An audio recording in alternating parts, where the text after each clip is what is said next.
আসসালামু আলাইকুম, সবাইকে হাসান মিডিয়া চ্যানেলে স্বাগতম। দীর্ঘ কয়েকদিন পরে আজ ইন্টারনেট সেবা চালু করেছে।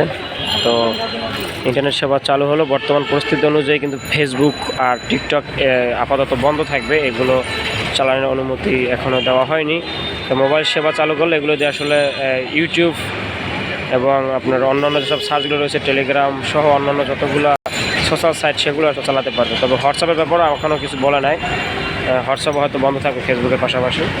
তো কিছু কিছু সেবা চালু করছে, যেগুলো চালু করছে সেগুলো আপনারা চালাতে পারবেন। আর ফেসবুক এগুলো বন্ধ।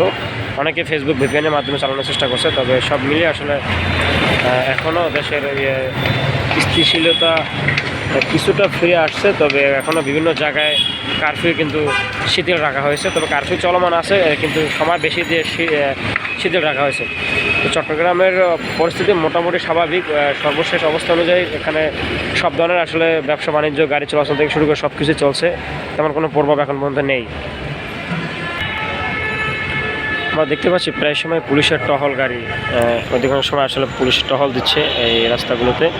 আর তাছাড়া এখন বর্তমান আন্দোলনরত যেসব শিক্ষার্থী রয়েছে, তারা কিন্তু বিভিন্ন বিষয় নিয়ে তারা কথা বলছেন। তারা আরও তিনটি বিষয় নিয়ে যে সরকারকে যেগুলো জানিয়েছেন, সেগুলো না মানলে আবার তারা কঠোর আন্দোলনে নামার হুঁশিয়ারি দিয়েছেন। এই ছিল বর্তমান চট্টগ্রামের সর্বশেষ পরিস্থিতি।